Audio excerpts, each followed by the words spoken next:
तर माझं असं म्हणून बोदळे साहेब AC साहेब आहे. मी काय म्हणतो आमचं वरणगावचं जॅकवेल आहे पाणी पुरवठ्याचं. तर तिथे काय होते तुमची लाईन जी आहे ते लाईन एक तर हाय प्रेशरमध्ये येते. हाय प्रेशरमध्ये आले की आमच्या मोटरी बंद पडून जातात किंवा लो प्रेशर जर कधी झालं तर मोटरी बंद पडतात. म्हणजे ते जडतानी आहे ते सुदैव आहे की ते जडतानी नवी आहे. व्होल्टेज 460 होऊन जातो. व्होल्टेज एकदम जास्त 460 होऊन जातो. आणि आपल्याला किती पाहिजे? आपल्या 450. 450 पर्यंत पाहिजे आहे आम्हाला. म्हणजे असं होते त्यामुळे आमचा पाणी पुरवठा 2 दिवस झाले विस्कळीत झाला आहे. तर मग तक्रार आहे अशी की आपण या तक्रारीचं निरासन करा तातडीनं. काय मी सर मी बोललो त्यांच्याशी, पण ते आता त्याच्यावरचा एक उपाय सांगता येते की 200चं ट्रान्सफॉर्मर आपल्याला वेगळं लावलं तर मग हा प्रॉब्लेम जो आहे तो मिटून जाईल. तर ते ट्रान्सफॉर्मर जर कधी मंजूर करून दिला 200चं तर बरं होईल.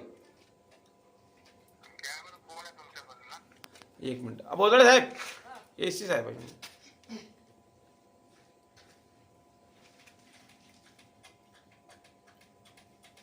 धन्यवाद साहेब तुम्ही फोन उचलल्याबद्दल. बरं नाही कारण की पिण्याचं पाणी आम्ही एवढं त्रस्त झाले, लोक बाहेर झाले, 7-8 दिवसावर पाणी चाललं गेलं.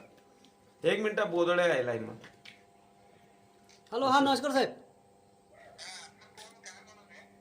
मी लाईनमन म्हणून आहे बोदळे. व्होल्टेज इथं या ठिकाणी मोजलं साहेब. आता ते 440, 443 आणि 453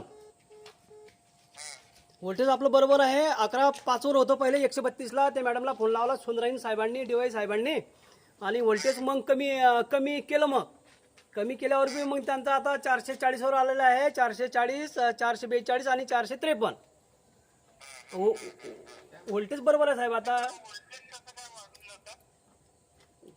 काय माहिती काय आता तर बरोबर आहे.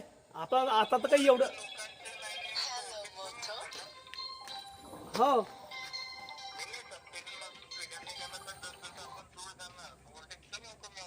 हो ना काय त्यांना सांगितलं की मोटर वगैरे चेक करून घ्या म्हटलं तुम्ही. कॅपॅसिटर वगैरे त्याच्यामध्येच काहीतरी असेल, क्युबिकल वगैरे काय त्यांचं जे असतं की नाही. योग्य आहे तिच्यात. हा नवीनच आहे ना, नवीन आहे ना. नवीनच आहे ते. पण एक ट्रान्सफॉर्मर सांगा साहेबांना. आपले DY साहेब आहे साहेब. पंचभूते पंचबुद्ध साहेब. हो हो हो बरं सांगतो साहेब. सर एक ट्रान्सफॉर्मर बघा जर देता आला 200चा तर बरं होईल. आता कितीच आहे ट्रान्सफॉर्मर? कितीच आहे आता इथले ट्रान्सफॉर्मर कुठे ट्रान्सफॉर्मर इथं नाही, आपण तिकडनं लाईट आलेली आहे. क्युबिकल लाईन तुमच्या तो किती आहे तुमचा? आता ते काही माहित नाही मला. Sir thank you. हा तुम्ही फोन उचलला ना, तातडीचा प्रश्न मार्गी लावा. फक्त ट्रान्सफॉर्मर जर टाकता येईल नवीन तर 5,000 म्हणजे कायमची ताती तरी मिटून जाईल. ओके सर, ओके मी करायला होतो फोन तुम्हाला.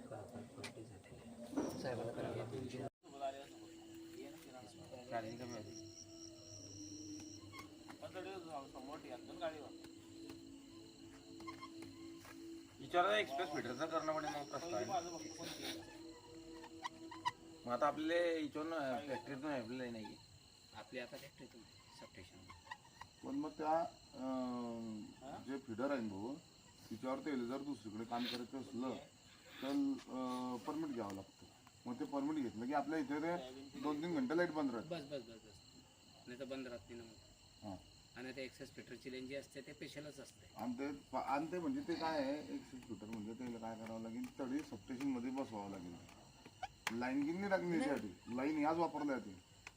नाही आपली गावठाणे आता आपण ते गावठाण्याचे तिकडची पैसे टाकी येतील ना. मग त्याच्याकरता तार चेंज करावं लागेल, पोल उभे करावं लागेल. मग आता आपण हे 88 का किती पोलची लाईन जे होती नवीन आणलेली दुसऱ्या लोडसाठी ते तर फॅक्टरीच्या सबस्टेशन मधून आणली ना आपण. मग तिच्यावर कोणत्या गावठाण्याचा लोड आहे? कपात कठोर आहे. ते तर इलेक्शन लागायच्या पहिले आपण आंदोलन करून आली ना.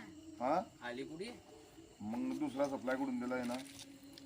सप्लाय दिलंच ते सप्लाय चालू आहे. आपल्याला 2 मोटरला एकाच मोटरचा सप्लाय होता ना आपल्याकडे. भाई आहे, नगर शेवटी आहे, शहर अध्यक्ष सुनील माळी आहे, योगेश भाऊ माळी आहे. हे याच्यामध्ये इतिहासात मी ठिया मारून इथे बसले, परंतु अद्यापर्यंत कोणत्याही प्रकारची कार्यवाही झालेली नाही आहे. आता हे जे आहे हे आता कंटिन्यू आम्ही इथे करू, कारण की शेवटी पाणी जर जनतेला येत नसेल तर याच्याकरता दुर्दैवी प्रसंग जो आहे तो त्या माध्यमातून येत्या करता MSCBच्या गलथान कारभारामुळे हा प्रकार इथे घडवल्यानं आता याच्या पुढे आता आम्ही सहन करणार नाही आहे. इथे कोणत्याही परिस्थितीत स्वतंत्र एक्सप्रेस फीडर त्या माध्यमातून MSCBनं मंजूर केलं पाहिजे. नाही केलं तर आता याचं जे आहे ते मोठे पूर्ण गावकरी घेऊन मी MSCBच्या ऑफिसमध्ये गाठीणार जळगावला. तर आता अशी परिस्थिती जर लोकप्रतिनिधी येत असेल MSCBचे अधिकारी का झोपा काढता, फक्त आणि बोदोळे साहेब जे आहे ते बिचारे लाईनमॅन जे आहे ते इथे आहे, पण बाकीचे वरिष्ठ अधिकारी कोणी यायला तयार नाही आहे. प्याचा पाण्याचा विषय आहे, हे चुकीचा विषय आहे. त्याकरता जिथून लाईन येते तिथून मी उठणार नाही. आता जे होईल ते होईल. आता